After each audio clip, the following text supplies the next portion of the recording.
In the dazzling light of a Grand Dupree celebration, laughter echoed through marble halls and crystal chandeliers. Everything seemed perfect until a stranger stepped from the crowd and placed a single letter into Vernon's hand. That moment changed everything. Behind the luxury and the glittering smiles lies a history soaked in secrets, forbidden love, betrayal, and a child who was never supposed to exist. The letter was not just a revelation, it was a curse, waiting 20 years to destroy him.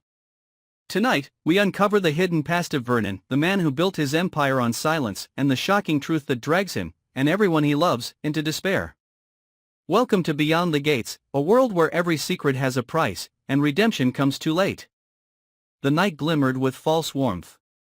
The Dupree estate was draped in gold and violet, its chandeliers spilling rivers of light over people who had learned to smile with precision. Vernon moved through the crowd like a man rehearsing a dream, polite, distant, and aware that every glance carried a question he didn't want to answer. The champagne tasted expensive but hollow. For a moment, he thought he saw Tamara watching him from the top of the marble staircase, her eyes sharp, assessing, like someone waiting for an old lie to surface. Music fluttered through the hall, strings and murmurs blending into something elegant, almost sacred. It was the kind of night that promised safety. But safety had never been a word meant for Vernon. It happened just past 9, as laughter erupted near the fountain. A young man approached, no one recognized him. His presence was wrong, too tense, too quiet. He held a single folded letter, its edges worn, as though it had survived a storm. When Vernon turned, their eyes met, and in that instant the world shifted.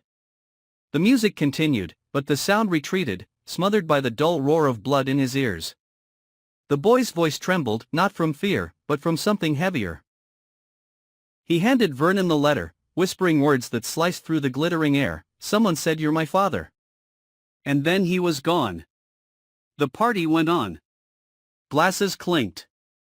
Someone laughed too loudly. Tamara glanced toward Vernon, sensing a ripple in the evening's calm. He stood motionless beneath the light, the letter in his hand like a wound refusing to close. For a moment, he couldn't breathe. He slipped away to the balcony, the city lights below burning like distant accusations. The handwriting was delicate, almost childlike. A woman's name appeared at the top, one he hadn't spoken in 2 decades. The name alone carried the taste of old guilt. It belonged to a woman who had vanished after a scandal buried deep within the Dupree family, a scandal that Tamara had helped erase, believing it would protect their name. Vernon remembered nights filled with promises whispered into shadows, a child that was never supposed to exist, and a silence that had been bought with desperation. Now, silence had returned to collect its debt. He crushed the letter in his fist, but the damage was done. Memory became a storm. Faces blurred together, the woman's tears, Tamara's cold smile, the sound of a door slamming the night his world began to rot. He returned to the hall, but the light seemed harsher. Every face he passed looked like an accusation. Daphne was laughing near the piano, unaware that the man she once trusted had just seen his future unravel. Carla danced with a stranger, her laughter ringing like glass breaking. Clifton stood near the bar, watching Vernon with a quiet understanding that came from years of shared secrets. Vernon's hand trembled as he placed the letter inside his jacket. He needed time. But time was a currency he no longer owned. In the following days, rumors spread like wildfire. A nameless boy seen at the party. A letter. A confrontation outside the Dupree estate. No one knew the truth, but everyone wanted to. Vernon tried to bury the story, yet the boy's face haunted him. Each night, he replayed the moment, the trembling hand, the impossible words, the way the world folded inward. He began searching. Quietly. Desperately. And in that search, he uncovered traces of something darker, documents altered, payments erased, an old death certificate that didn't match the records. The woman's name appeared again, this time linked to a clinic on the outskirts of D.C., closed decades ago. It was as if the city itself conspired to keep its ghosts alive. Vernon's reflection in the mirror changed. The charm he once carried had curdled into paranoia. Tamara noticed. She asked questions, soft at first, then sharp. He gave her nothing, and in his silence she found her answer: guilt. That night, she called Clifton. The old friend became a quiet investigator, tracing the thread that Vernon tried to cut. And then the truth began to bleed through the walls. The boy wasn't lying. By the time autumn crept into Maryland, Vernon had stopped pretending. The Dupree mansion grew colder, the corridors echoing with the kind of silence that only comes when people have run out of words. The letter, once crumpled, now sat unfolded on his desk, surrounded by fragments of a life he could no longer deny: birth records, photographs, faded receipts. The woman he'd abandoned had died years ago, her last letters unanswered. The boy was her son. His son. But it was worse than that. The old clinic files revealed something else. Tamara had known. She had orchestrated the disappearance, paying the woman to leave the country. When she didn't comply, other hands had intervened. The death certificate had been forged. The boy had survived. Tamara had buried the truth beneath money and fear. And now it was clawing its way back. Vernon confronted her one night in the study, the rain clawing at the windows like restless ghosts. She didn't deny it. She only stared at him, her face carved from grief and pride. To her, it had been necessary, the price of preserving the family name. But to him, it was murder, whether of a woman or of his soul. The confrontation ended not with words, but with the shattering of a glass against the wall, the sound echoing through the house like a gunshot. From that moment, Vernon ceased to exist as a man. He became something hollow, consumed by guilt and by the realization that every act of silence he'd accepted had built this nightmare. The boy returned days later, demanding the truth.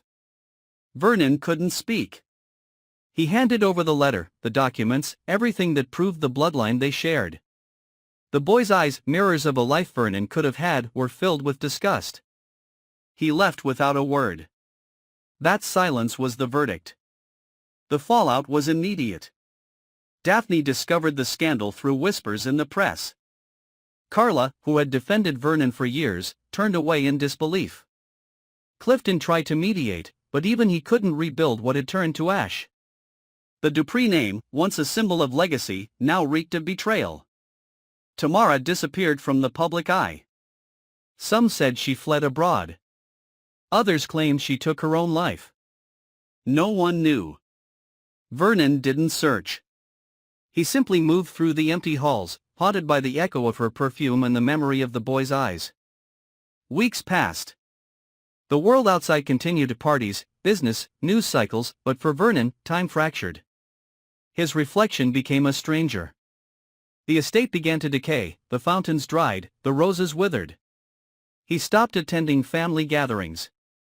The staff spoke of seeing him in the garden at dawn, standing motionless, as if waiting for forgiveness that would never arrive. Then came the final blow. A parcel arrived without a return address. Inside, a photograph. The boy, now smiling beside a gravestone. The name on it, Vernon Dupree. His own. That night, Vernon burned the letter, the documents, everything. But ashes have a way of surviving. The smoke filled the study like a ghost taking shape, and in that thick haze he understood what it meant to be truly beyond redemption. The following morning, the housekeeper found the doors open, curtains billowing like shrouds. Vernon was gone. The police found his car near the cliffs outside Annapolis, the sea raging below. No body was ever recovered. The Dupree estate became a mausoleum, a monument to secrets, pride, and ruin. Some say on quiet nights, if the wind cuts right, you can still hear music from that first party: faint laughter, the clink of glasses, and somewhere, the sound of a young man's footsteps, walking toward the light with a letter in his hand. And perhaps that is what it means to go beyond the gates. Not to escape judgment, but to live forever in the echo of what you destroyed. The night the Dupree estate fell silent, the city barely noticed.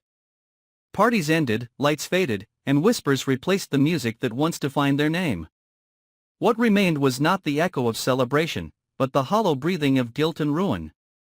Vernon's disappearance became another unsolved mystery, one that everyone pretended to forget, but no one truly could. Reporters speculated endlessly. Some said he fled the country, haunted by the child he abandoned. Others believed he never left the cliffs outside Annapolis. But those who knew Vernon truly knew him understood that he was already gone long before his body vanished. His soul had fractured the moment he opened that letter. The mansion was sealed, its windows boarded, its gardens consumed by weeds. Years later, new owners would attempt to restore it, yet something always felt wrong, a heaviness in the air, as if the walls themselves remembered the betrayal. Servants whispered of lights flickering at midnight, of faint music echoing from the grand hall, of a figure standing by the balcony, staring into nothing. Vernon's name faded from the news, replaced by newer scandals. But for those who once orbited his world, Tamara, Daphne, Carla, and Clifton, the damage remained. Daphne never forgave herself for defending him. Carla lost her faith and loyalty, retreating from the social circles that once worshipped her charm. Clifton, burdened with knowing too much, drank his way through the years, haunted by the thought that he could have stopped it. And Tamara, if she truly survived, became a ghost of her own making. Some claimed she was seen in Europe under another name, visiting churches and lighting candles for the dead. Others said she sent flowers every year to a grave that bore no body. Whether out of guilt or love, no one ever knew. As for the boy, the one whose name no one dared to speak, he grew into a man shaped by silence. He inherited none of Vernon's fortune, only his shadow. Every success, every failure, carried the weight of a name he never asked for. Some said he refused to claim it. Some said he changed it entirely. Yet deep down, in the private corners of his memory, he must have known, he was the living consequence of every lie the Duprees told. Time moved forward, but history never forgave them. The Dupree legacy, once built on power, wealth, and prestige, became a cautionary tale whispered behind closed doors. No one remembered the parties, or the gold chandeliers, or the laughter echoing across marble floors. They remembered the letter. The boy. The secret. And the man who looked into the eyes of his past and couldn't bear what he saw. Vernon's story is not just about betrayal or loss. It is about how truth, when buried, grows wild in the dark. It waits. It festers. And when it finally breaks through the surface, it devours everything in its path. Beyond the gates of luxury and illusion lies a simple truth: you cannot silence the past. You can only delay its arrival. Maybe that's why his story lingers. Because somewhere, in all of us, lives a version of Vernon. The part that hides, denies, and hopes the truth will forget to return. But it never does. It always finds its way back, in the form of a letter, a voice, or a name we thought was buried forever. So if you ever find yourself standing before the gates of your own secrets, remember this story. Remember Vernon. Remember how easily light turns to shadow when we trade honesty for pride. And remember that sometimes, the most terrifying ghosts are the ones we create ourselves. This was the story of a man who had everything and lost it all to one truth he couldn't face. Thank you for watching. If this story moved you, if you felt the weight of silence and the cost of hidden sins, make sure to subscribe, like, and share this video. Every week, we uncover more secrets beyond the gates, tales of power, love, and the haunting price of ambition. Until next time, keep your eyes open, your heart guarded. And remember, not every door should be opened.